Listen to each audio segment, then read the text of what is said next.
Hey listeners, thanks for tuning in to a Mike on a Bike podcast rant. This short came from the editing of episode 4. After cutting it from that episode, I thought it might be useful to locals who are considering where to send their vote at the next council elections. What I'm ranting about here isn't just a Cessnock problem. I suspect it exists in every LGA in the country. If we want cycling infrastructure, then we have to agitate for it. Remember that the public servants work for the taxpayers and not the reverse. Cycling is the only sport where we ask our kids to train on the side of the road. That is so true. Rugby league gets stadiums and grounds. Yep. State of the soccer, art. cricket in the summertime. Yeah. Netball courts, basketball stadiums, everything. But cycling gets... And I spent a lot of years agitating on behalf of the cycling community here, and that's why I'm kind of really quite busy in local, not so much busy in local politics, but I'm always lobbying, right? Yep.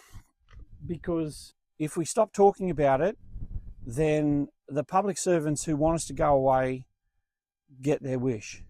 Yep. And so I just keep talking about it. I keep on saying they took away BMX track that had been there 20 years that people had built themselves. Locals had built it, got bobcats and backhoes and stuff and brought it in and built this BMX track. And the council got some money from the state government and the federal government to build a proper BMX track.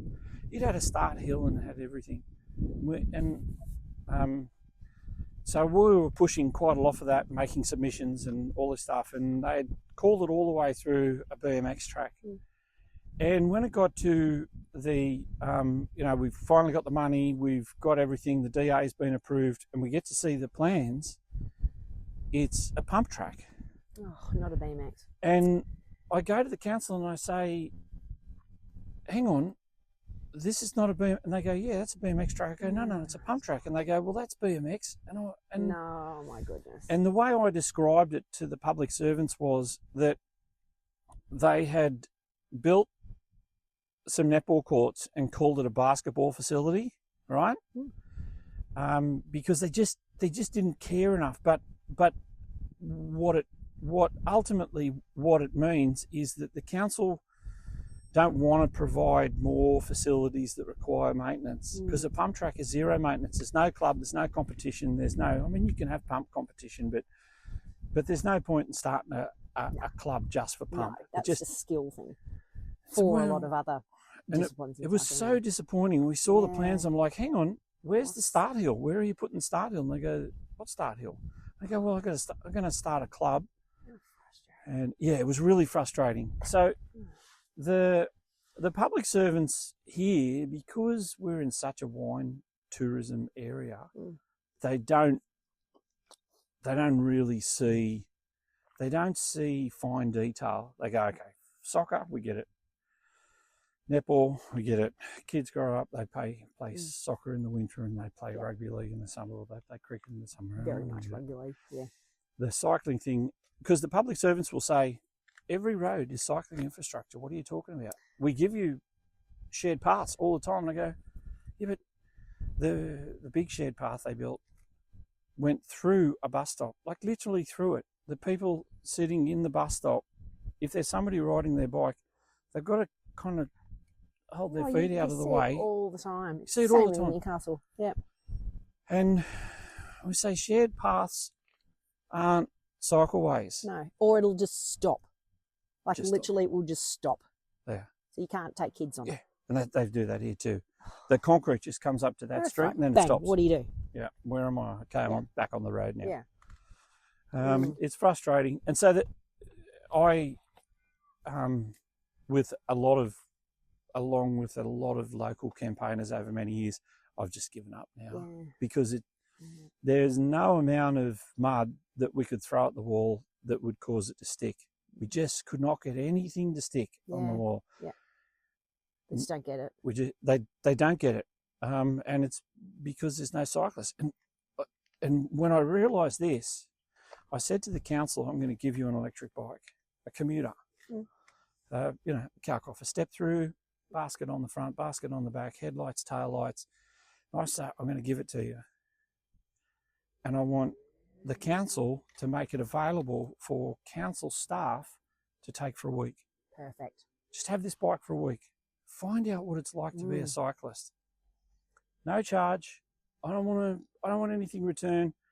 Yes, I'll talk about it, but my objective is to produce as many cyclist thinkers so that when they make decisions that could be good for us or could be bad for us, and this is not graft, it's about making clever decisions for cyclists, right? You put a cycleway that comes up to a canal, so run the cycleway up at the canal at an angle, put a bridge over the canal and run the cycle, but they don't do that. They run the cycleway up to the canal, they put a bridge at 90 degrees over the canal, and then another 90 degrees on the other side, and it's just impractical. Somebody with a trike is not going to get around it. It's cancelled all the recumbents. It's, it knocks out. Don't get it. And then the problem, of course, is the same thing as on the Fernley, is they're walking. Yes. They're walking with the headphones on. They're pushing a pram. They got the dog. One of the things that should absolutely be banned is these long 20-metre extendable dog leads. Oh, I can't tell. I lost count this morning. Yeah. How many times I went, what? What are you doing? What are you doing? The punter's off the footpath over there. The dog's on the other side of the footpath over there. Yeah, and there's just a big walkers string across to trip everyone. Just trying to find them, and it's frustrating. It's so frustrating. And so after a while, it's psychologically safer to stop hitting your head on the wall. Yeah. Stop hitting your head. Yeah. Just give away. Just go and do your thing. Just come out here and ride. I haven't really stopped agitating for cycling infrastructure because none of us can.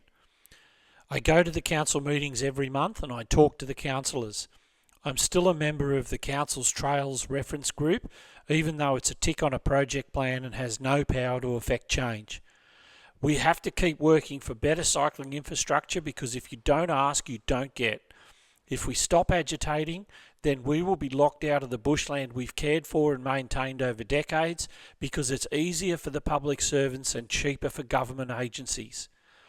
If you live here in Cessnock, email your local councillors and remind them that the Shiraz to Shore project is a tourism asset and not a bike path.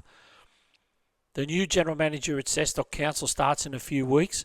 When I meet her, I'll offer them a free bike again, and maybe they will say yes this time. Third time lucky, right? Okay, rant over. Thank you, Ingrid, for agreeing with everything I said. Stay tuned for the next episode soon.